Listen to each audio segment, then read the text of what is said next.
In the spring of 1607, 13 years before the Pilgrims landed at Plymouth Rock, 104 British men arrived on the east coast of America to start a settlement and find prosperity.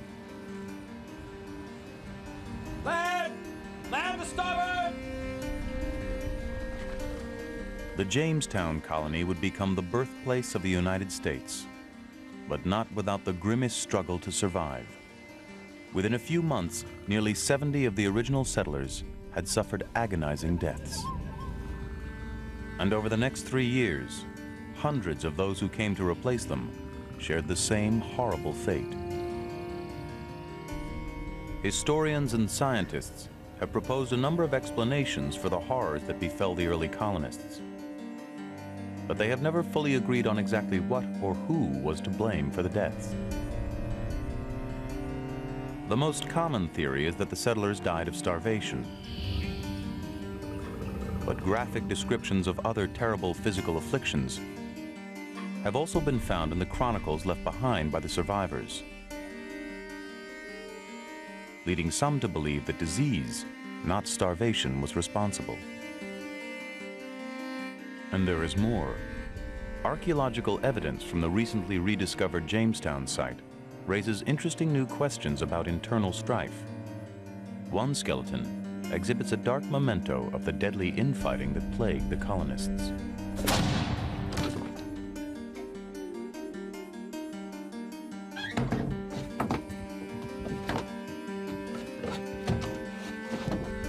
And a radical new theory suggests that the true cause of the colonists' demise is even more far-reaching and sinister than anyone suspected. One can see significant political disruption in the leadership, and one can also see significant physical disruption in what may well have been sabotage through a poisoning event.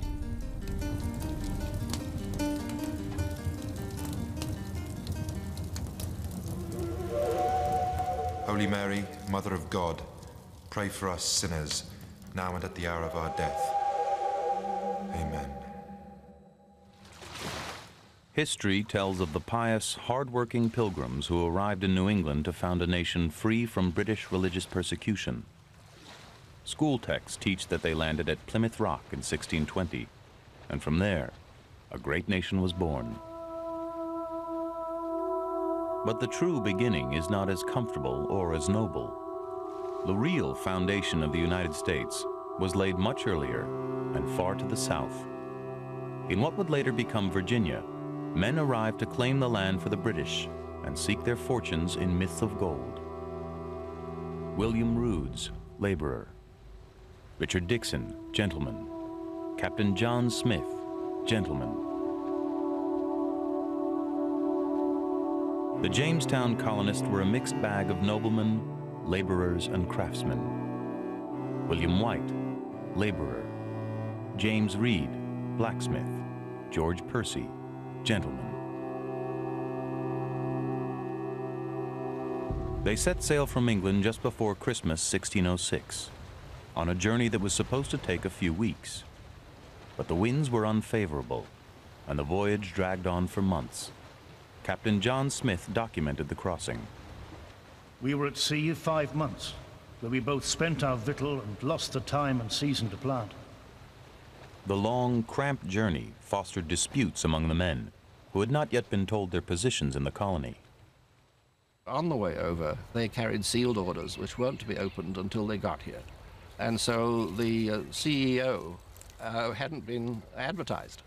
And all these gentlemen were jockeying for that position. And so there must have been a tremendous sense of tension throughout the entire voyage. So much that John Smith, of course, who always spoke when he wasn't expected to, wound up in irons. Smith was later released, because when the ship arrived at the coast and the sealed directives were opened, he was named to the ruling council.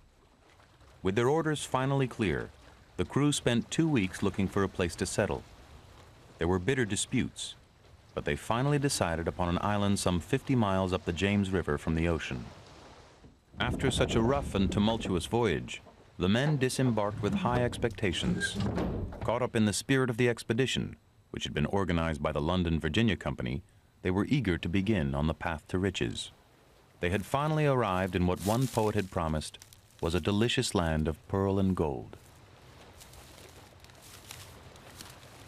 The main purpose for these men to be here, no matter what was said officially about Christianizing the Indians, the savages as they call them, was to make money for the group of investors, the Virginia Company of London. Right from the start, they were thinking of gold and silver as being the principal return.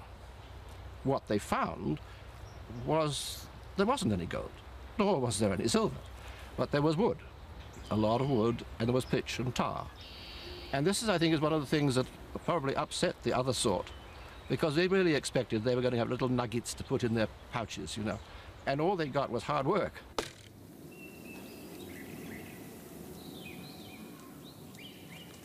In the heat of their first Virginian summer, the men set out to fortify their settlement against attacks from Spain. Spain was England's age-old foe, and she had been colonizing the New World from the south. But the immediate enemy was nearer at hand. Within days of their arrival, the colonists were attacked by Native Americans, whom they thought would be peaceful. The settlers' grim ordeal had begun, and although they eventually succeeded, their colony was all but forgotten by later generations. The legacy of Jamestown was a great and democratic nation, but because of the events that molded America, it has never gained the credit it deserves. For when the Civil War ended with a Union victory, the Northern scholars wrote it out of the history books. To a victorious North, American history began with the sympathetic Pilgrims in New England, not with the true first colony of Jamestown in the South. Yankee historians still allow very little room for Jamestown and a whole lot for Plymouth. The popular stories that I learned as a school had nothing to do with Jamestown. It was always Plymouth and the Pilgrims and their pious pilgrims with their extraordinary hats with shoe buckles on. I always thought that was very strange. But, you know, they were, in the Victorian mind, and this is when this all develops, were the right people. I can't remember if Jamestown was even mentioned in our history classes. So but once you learn the story, it's very clear that the earliest beginnings of what became the country happened over a decade before anything was going on at Plymouth. And actually, the things that were going on here, the industry and representative government and all these jury systems and these things that are clearly part of the American society today, began at Jamestown first. And there was a second explanation for its lack of historical status. The original fort site had washed into the river, carrying with it all remnants of the colony's early days. At least that's what Bill Kelso was told when he came to the island as a student in the 1960s. I felt that I would be able to see the place where everything started. And I asked a park ranger where was the fort, and he pointed to the river and said it's somewhere out there. And I was crushed, you know, oh, I've come all this way. But Kelso had a hunch that the ranger was wrong. He thought previous excavations had simply picked the wrong spot. 30 years and a career in archaeology later, he finally got permission to put his theory to the test. It was a staff of one. I mean, it was me at the time. And when the shovel went in the ground, I just, fingers crossed, and fortunately found right away artifacts that were the right period. And I was elated. I mean, I just remember sat down and walked over in the seat on the edge of the river and just sat down and just sort of just smiled, you know, big time. You know, wow, you know, this is going to be a real adventure. It was going to be a look back at a very difficult time. Almost immediately after their ship set sail for the return trip to England, the original colonists were hit by a devastating illness. John Smith was one of the few who survived. Being thus left to our fortunes, it fortuned that within 10 days, scarce 10 amongst us could either go or well stand. Such extreme weakness and sickness oppressed us. These strange and sudden afflictions would periodically reoccur. Over the next 3 years, new colonists perished almost as fast as they arrived. Between 1607 and 1610, more than 440 of the first 500 Jamestown settlers lost their lives.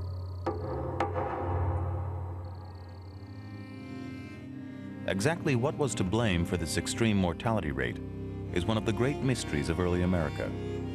No single theory has been able to account for all the deaths.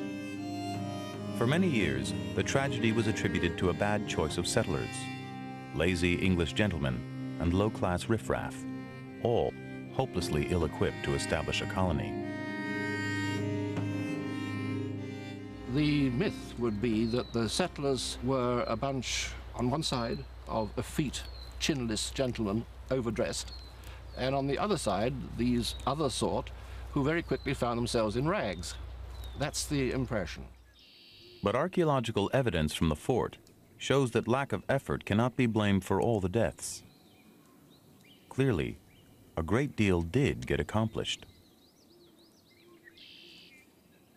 I think one thing it does prove that they had some people that did some work is that they quickly built a fort in, it seems like, around 20 days. And that would have involved cutting down over 1,000 trees, I suppose. All in an unexplored area under extreme and dangerous conditions. And the settlers were skilled tacticians and craftsmen. Traces of the wooden walls in the soil revealed that the fort was expertly constructed.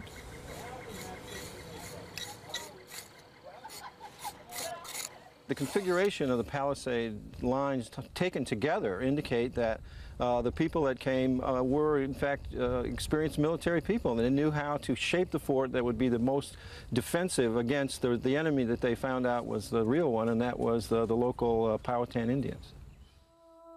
The thousands of military artifacts uncovered at the site indicate the colonists were well equipped to defend themselves. We have found all sorts of weaponry, from edge weaponry to firearms to plate armor. Of course, they discarded a lot of it quite early on because they found that they didn't really need to have heavy plate armor in the middle of a Virginia summer. I mean, to be effective, you had to wear it all the time. You couldn't just carry it around and throw it on when an Indian attacked. And here they were, when they were attacked, it was usually under guerrilla warfare, skirmishes in the woods. Attacks from the Indians were a constant threat, but even at their worst, the clashes could not have accounted for the appalling number of deaths.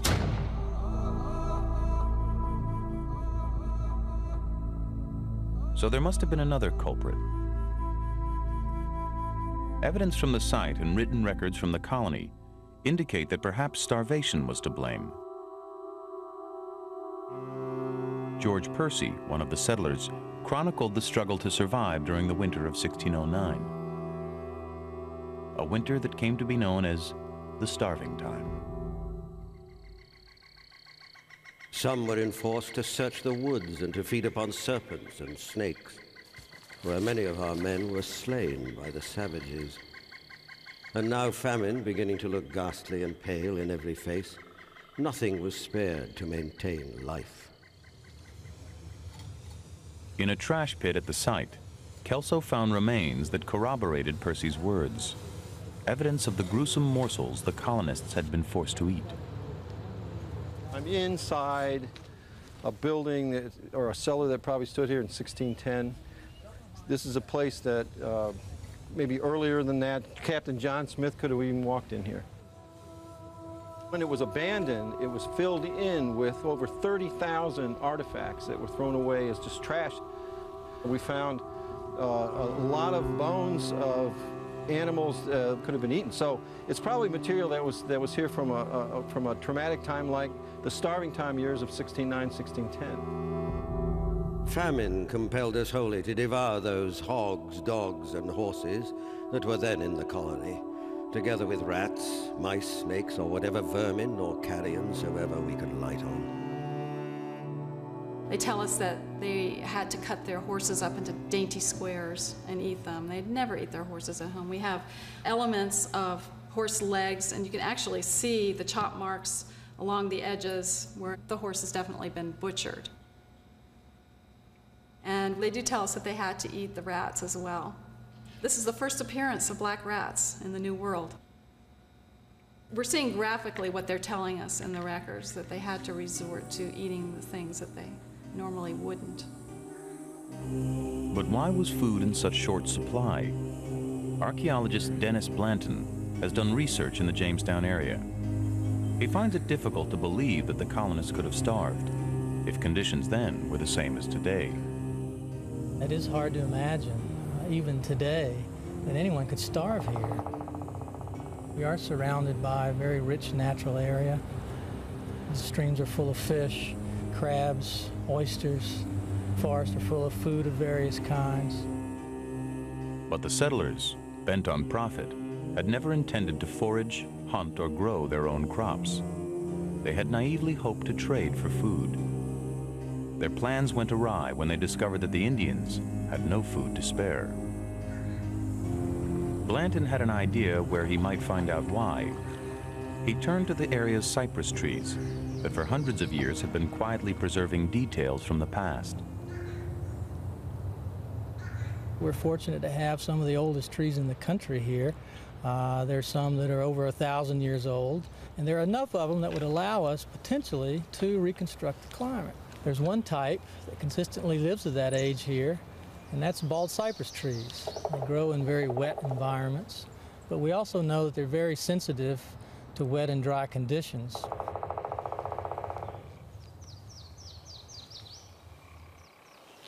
Looking for evidence of a drought that might have caused the shortage of food, Blanton extracted thin wood core samples from the trees with a hollow drill. The delicate samples were sent for analysis to the University of Arkansas. A prolonged dry period would be indicated by yearly tree rings that formed close together. No one had ever implicated drought in the studies before, so it was received with a bit of skepticism, both here and in Arkansas. And lo and behold, they discovered from these tree rings that the worst drought in the last 770 years occurred between the years 1606 and 1612. Just the time the settlers were suffering.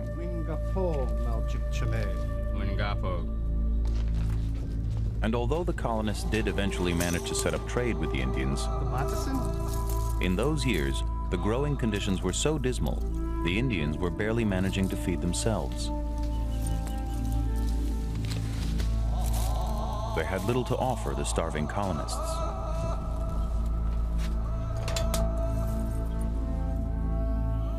Hunger was clearly a factor, but there are some anomalies that cast doubt on the theory that starvation was the sole cause for the high mortality rate at Jamestown.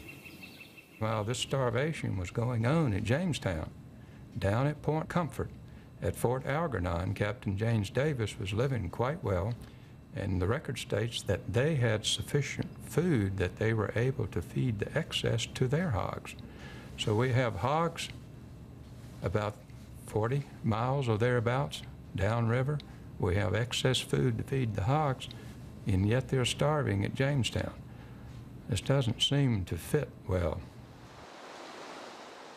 Point Comfort was within easy reach of the Jamestown colony, but the truce with the Indians was never a stable one, and it is possible that at times leaving the fort was too dangerous. Or perhaps the settlers were suffering from some other affliction that made them too weak to travel downriver. One thesis, published in the 1970s by geographer Carville Earle, proposed that disease, not starvation, was the main cause of death.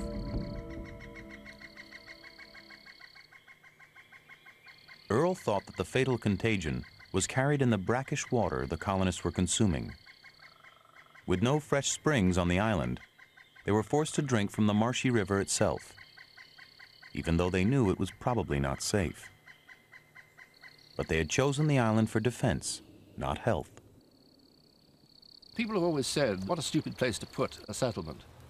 And if you're talking in terms of health, the higher ground would have been a great deal better. But from a strategic point of view, it wasn't too bad. The ships could moor close inshore.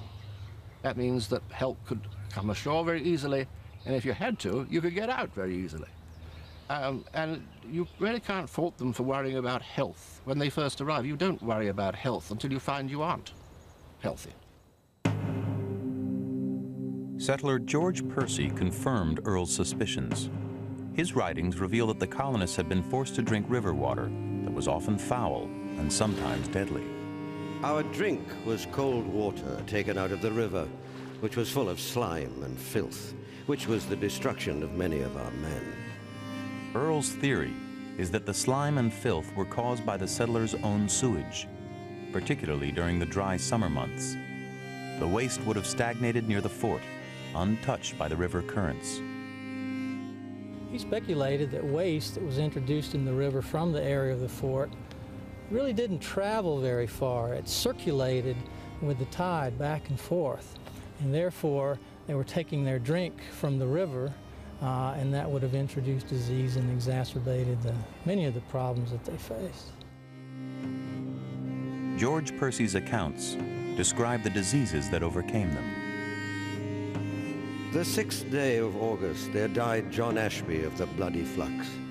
Our people are indeed strangely afflicted with fluxes, agues. We hear in the records that a lot of the men died of what is known as the bloody flux.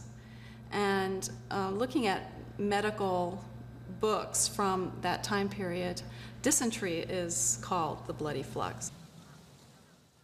Our men were destroyed with cruel diseases, fluxes, burning fevers. The description of the burning fevers matched those of typhoid. And the polluted water theory has many supporters. But could the waste have been so deadly as to almost wipe out the entire colony? Evidence from other parts of the world casts considerable doubts. I often wonder about this because the Thames in London at this time was polluted. The Walbrook stream, which came down through Moorfields, was clogged with rubbish, and yet people were drinking out of it. So I'm not sure that this was any worse, in fact possibly a little better than some of the water that people were drinking in London at that time. And the water was most likely only a problem in the summers, when the river currents failed to carry the waste away. But even if the contaminated water had only caused minor outbreaks, the disease in summer and starvation in winter would certainly have wreaked havoc on the struggling colony.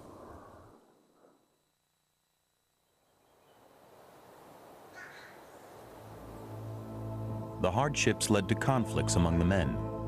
As far back as the voyage from Europe, there had been fighting. But now, as things got worse and people began to expire, tensions in the fort grew out of control. I think that there was a major civil unrest situation going on, especially after people start dying like flies in August. Mostly it's a mutiny, and there was a lot of different factions going on that either wanted to leave or wanted to change leadership. And so the first president, Edward Wingfield, was removed and replaced. That was just the first in a series of leadership crises. And today, new archaeological evidence is beginning to paint a picture of just how bad it had become. One discovery was unearthed as the team was excavating within the boundaries of the fort. As they brushed away 400 years of soil, they came across their first human skeleton. Could the body shed light on the horrible afflictions that had killed so many settlers? Instead, the scientists were startled by evidence of a violent death, a musket ball lodged in its leg.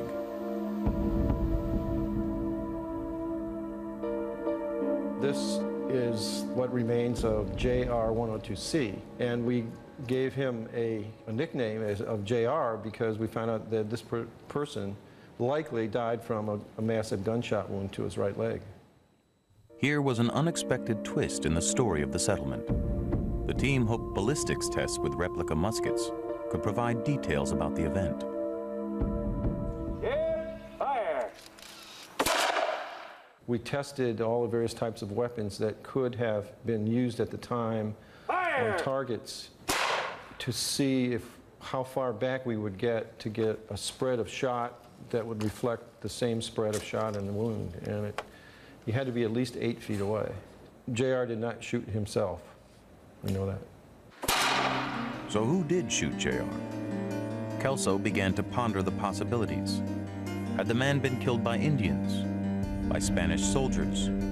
Or was he the victim of the internal strife that was rampant in the colony? To find out, Kelso sent the bones to Doug Owsley, one of the top forensic anthropologists at the Smithsonian Institute in Washington, D.C. He hoped they would reveal what had happened to JR.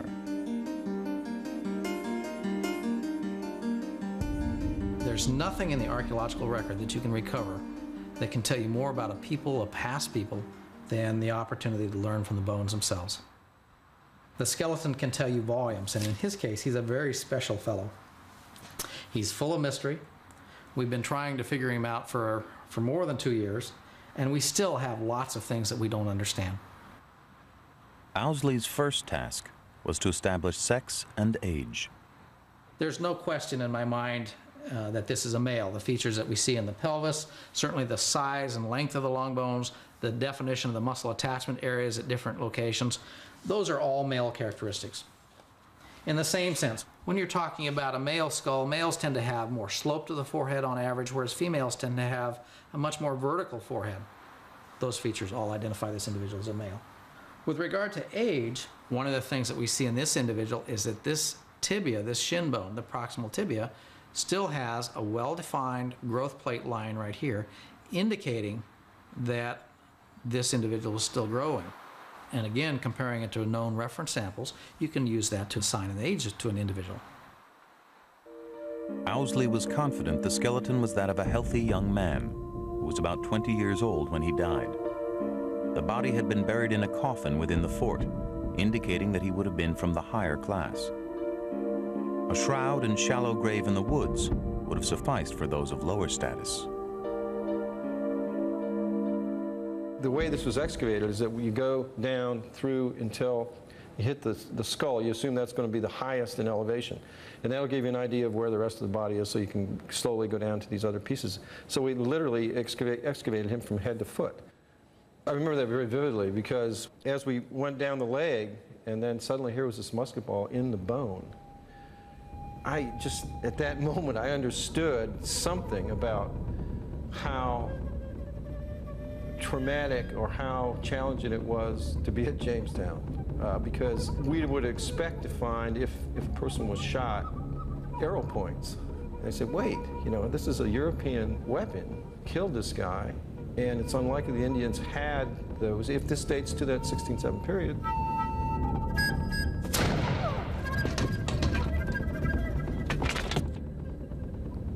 they're shooting each other, either accidentally or on purpose. There's real civil unrest going on, and sure, you think about, well, people starving, the rules change. There was lead shot all through this area of the bone, but the largest piece, this round ball, was located right here. And this is it.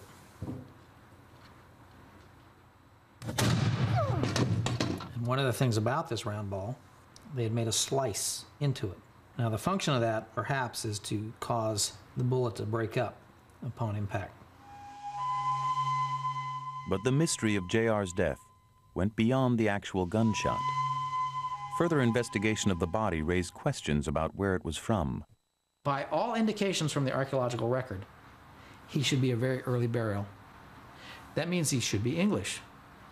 But one of the things that we've done is we've looked at his bone chemistry, and when you do that, it doesn't fit with an Englishman.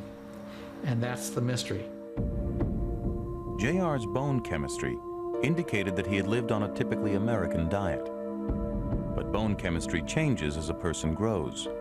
Tooth enamel, however, only traps minerals from when a person is young. To determine for sure where JR was from, Bill Kelso sent a tooth to Bradford University in England, where an analysis would reveal details of JR's childhood. If the results showed that he was raised in England, Kelso could feel comfortable that he was indeed one of the early settlers. The reason for looking at a tooth really is because the tooth enamel is a very good archive. It preserves material that the person consumed or elements from the person's diet during life. And some of those elements can tell us something about where the person actually came from, where the person actually grew up. Your enamel is formed in early childhood. Unlike various other tissues in the body, like bone is remodelled and changes over your lifetime. Your enamel, once it's formed, that's it, it's fixed, it's not going to change again. A sample of JR's tooth enamel was vaporized with a laser beam in order to release the oxygen isotopes that were contained in the water he drank as a child. This data was then cross-referenced with the results of a mass spectrometry test for the element strontium. Strontium levels reflect specific geological regions, so the two tests together would provide a detailed picture of where the man was from. The evidence was unambiguous. It's really pinpointing Cornwall as by far the most likely place where JR could have come from. So despite the initial bone chemistry questions, JR was most likely born in England, indicating that he probably was an early arrival. But the actual events of his death remain a mystery. Well, I think that the scientific techniques that are being discovered now are going to be an amazing aid to finding out more about the past. But it's also true that they are often at odds, the various tests. So we keep coming up with, it seems to me, more questions than answers, but eventually I think it's going to reveal a full story. For now, all that is sure is that JR was killed at close range by a settler's gun. And as other finds are made at the fort, the question again shifts to the high mortality rate in the early years of the colony. While the archaeological evidence that has been found so far reinforces traditional theories about the causes of death, many questions remain unanswered.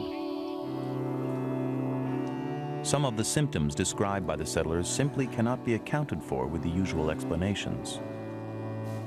Master Scrivener lay exceeding sick of a mad fever, and in regard of the weakness of the company and the heat of the year. Some have licked up the blood which hath fallen from their fellows. There were deadly swellings, skin peeling off of bodies, extreme weakness, sudden deaths, strange episodes of madness, not the typical symptoms of typhoid, dysentery, and starvation. Hugh Price, being pinched with extreme famine, in a furious, distracted mood, did come openly into the marketplace, blaspheming, exclaiming, and crying out that there was no God.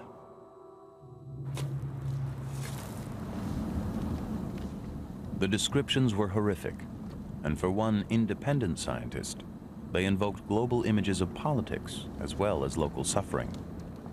Dr. Frank Hancock traces his ancestry back to very early Virginia, and his heritage has left him fascinated by the history of the Jamestown colony. The early 1600s was a critical point in international affairs. At the time, Catholic Spain controlled most of the New World, from South America all the way north to Florida, and it laid claim to the rest of North America. But so did Protestant England. Jamestown, caught in between, took on great significance as a foothold for North America. England could become a dominant power if it could establish Jamestown. Those who got here first established a fort and found the shortest route to the South Seas and discovered any gold here would certainly reign supreme, not only in England, but possibly globally. As a pathologist, Frank Hancock has never been completely convinced by the traditional explanations of the settlers' deaths. His suspicions were first raised by the sudden onset of the strange symptoms. Everything seemed fine up until the time the original ships left to go back to England. And John Smith states that within approximately 10 days, hardly anyone could stand or walk. And this seems like a rather sudden change in health status that was rather striking. Hancock noticed that the incidents all seemed to occur when help was just out of reach, and in a pattern of distinct episodes. Not a typical scenario for disease or starvation. To him, they looked more like a deliberate epidemic. Combing the historical records and applying his knowledge of pathology and medicine, Hancock came up with a startling hypothesis. He believed there was evidence of poisoning at Jamestown. I think this settled uneasily on my mind, and then I began to reflect on epidemiological studies and how those studies often track sudden deaths and episodic illnesses to a single cause. As I searched back through my memory of some years of medical practice, I began to think of a poisoning episode, and I began to think of what would be the common poisons. And arsenic poisoning became a concept that seemed rational to me. To see if his theory was possible, he began to compile a detailed list of all the symptoms mentioned by the settlers. Now, these people are no longer alive, obviously, so they cannot be interviewed. And all that I had was George Percy's writing and John Smith's writing. So I went back and read these, and I just jotted down any adjective, any sign, any symptom, any phrase that might be construed as a clinical sign or symptom. Next, Hancock researched the toxicity of arsenic and the symptoms of the other diseases mentioned at Jamestown. Sure enough, he found that while typhoid and dysentery could account for some of the illnesses, arsenic could explain them all. The lists matched up remarkably. Arsenic could have been responsible for the explosive diarrhea and the burning fevers, for the delusions and apparent psychoses, for the swellings, extreme weakness, and famished appearances, and for the bruising and sudden deaths.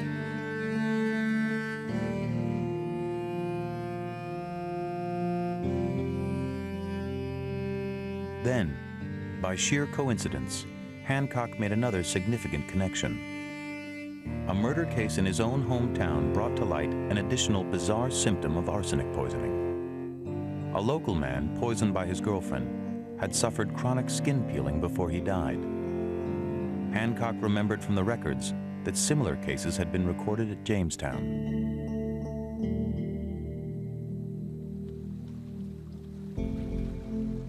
The skin exfoliation episode occurred when a group of settlers were sent to what was known as the oyster banks to live because the food supply there was plentiful. And they described an episode of their skins peeling off, and that was an unusual observation.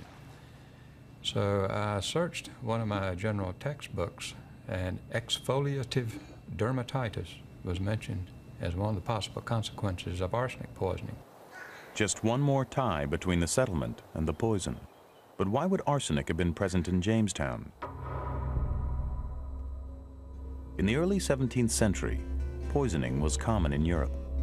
Essentially colorless and odorless, arsenic was the venom of choice in aristocratic circles, and it was widely available. At that time, in the 1600s, it's my understanding that there were two commercial uses of arsenic.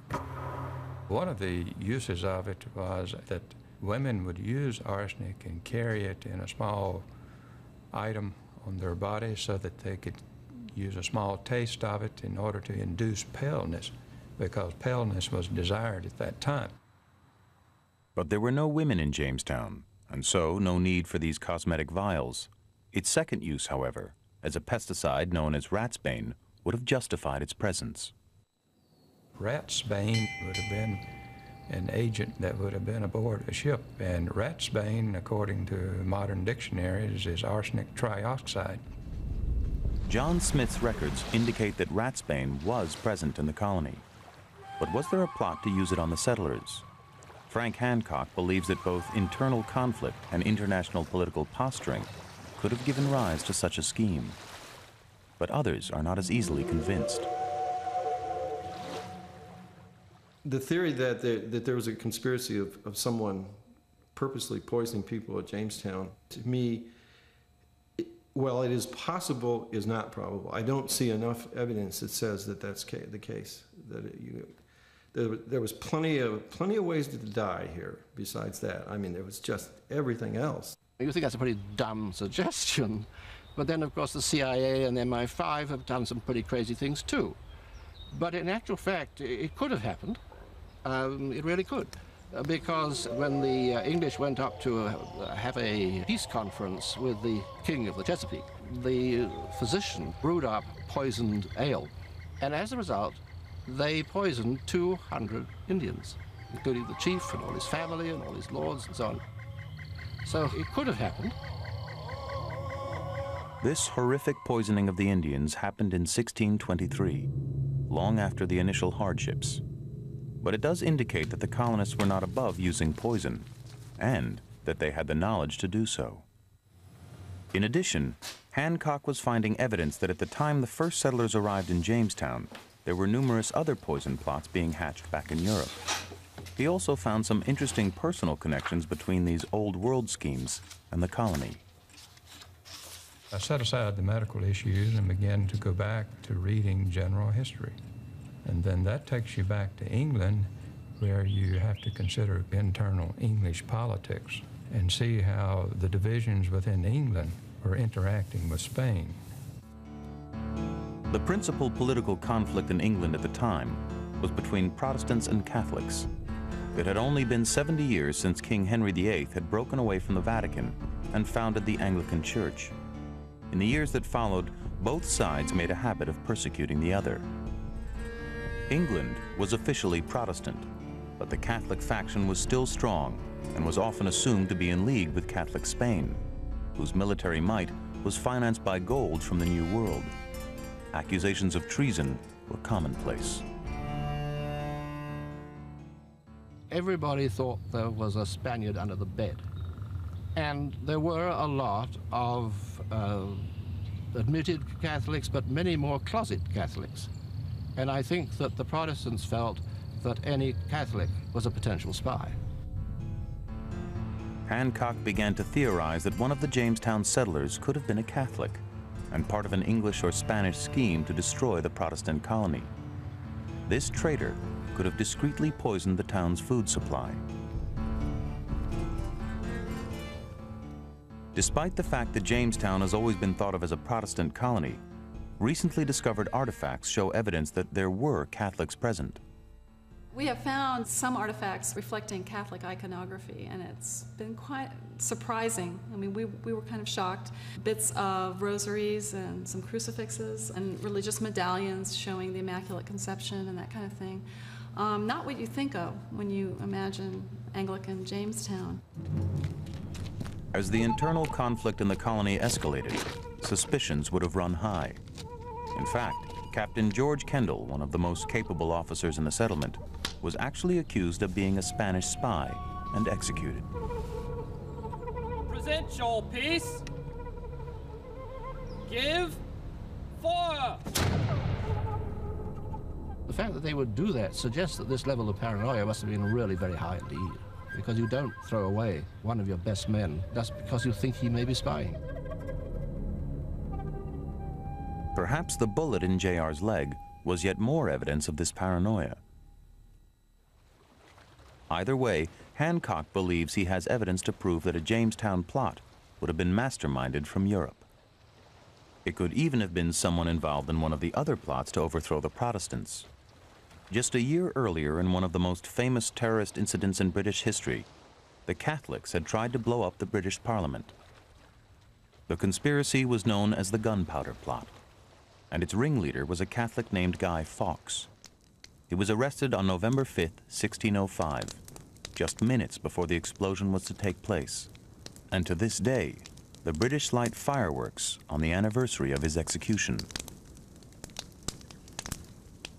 Before he was killed, however, Fawkes mentioned a number of his associates.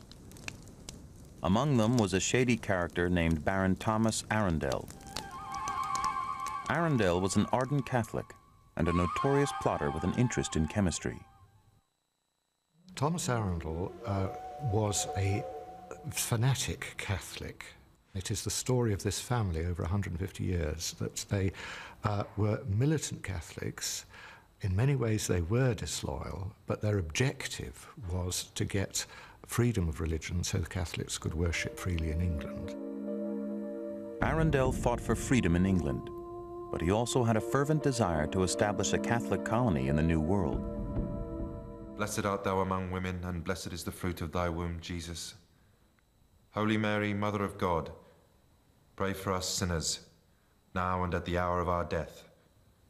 Amen. At the time he thought there was the prospect of having an approved Catholic settlement, Arundel put up the funds for a boat called the Archangel to go out to the coastline of Maine and northern Maryland on a reconnaissance expedition, and it was extremely successful. But the following year, when the Virginia adventure was put together, Catholics, such as Arundel, were effectively pushed aside. Only a year or so later, he had another opportunity to lead an expedition to the New World, but his lack of money and refusal to pledge loyalty to the Protestant Church destroyed his chances.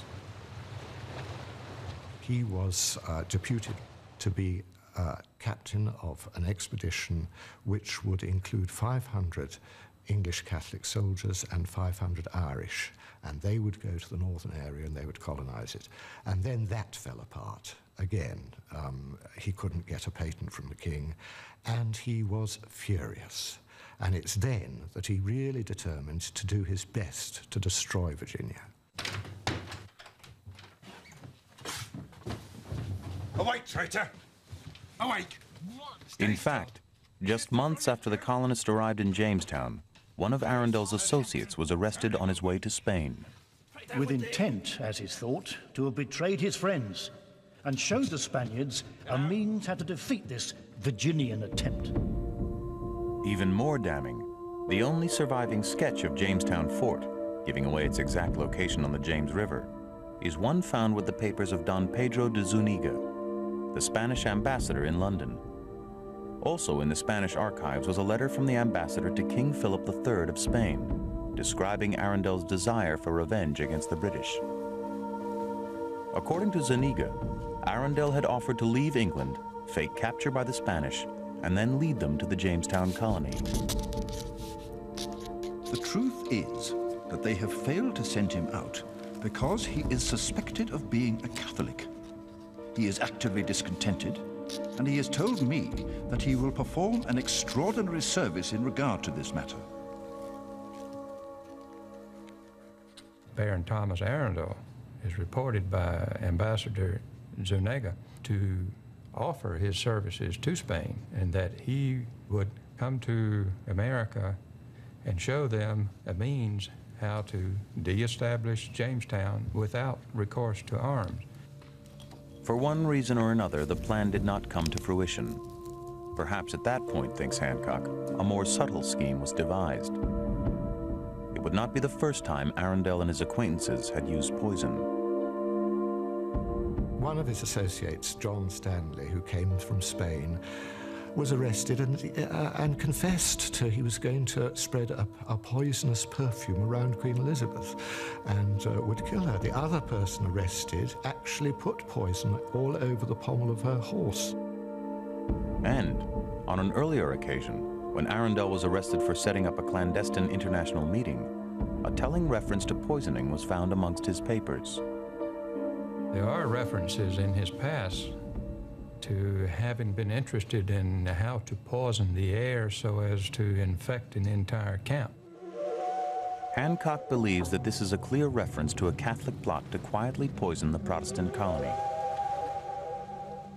Such an undertaking would have been extremely beneficial to the Spaniards.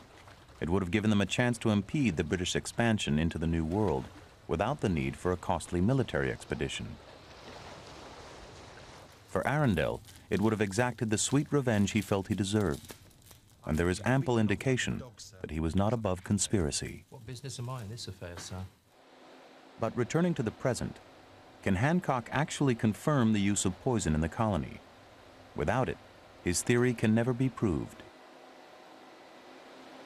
Unfortunately, the only certain test for arsenic poisoning requires soft tissue, hair, or nails. And all such remains from Jamestown have long turned to dust.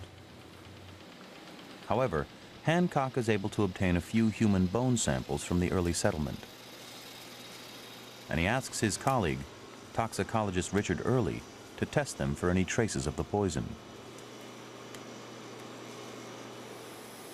The chances of finding remnants of arsenic in the bones are slim, especially after 400 years. But when the samples are analyzed in a plasma mass spectrometer, the computer readout reveals definite traces of heavy metals, including arsenic, designated AS. In essence, what we came up with was a small presence of these metals, and the level was down in the lower parts per million range. The results are tantalizing but inconclusive, since at these levels the bones could have been contaminated by the soil after they were buried.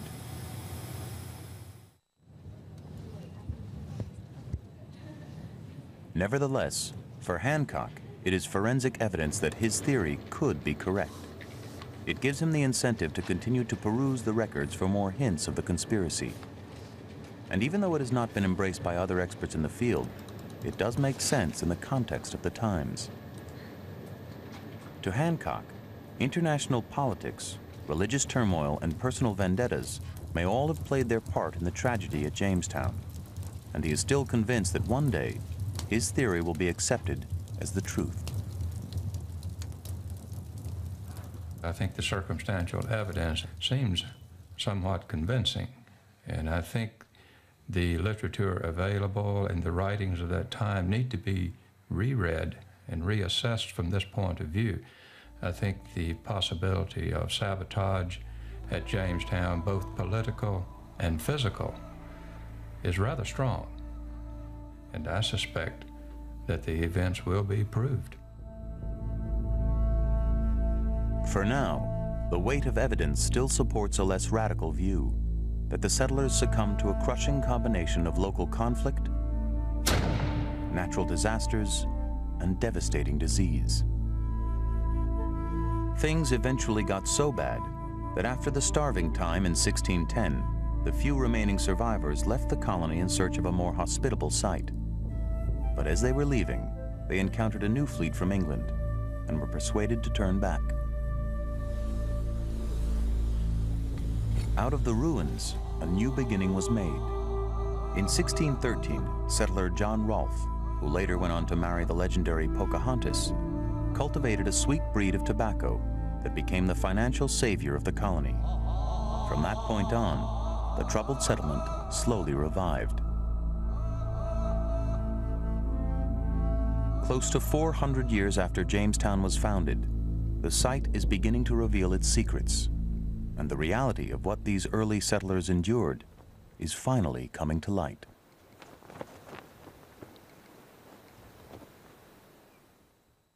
Next time, new forensics at an old African battlefield.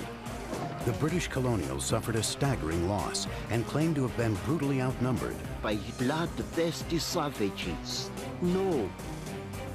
No. Now, the evidence reveals sophisticated techniques and tactics that led to a Zulu victory. A new examination of the Day of the Zulu as we uncover secrets of the dead.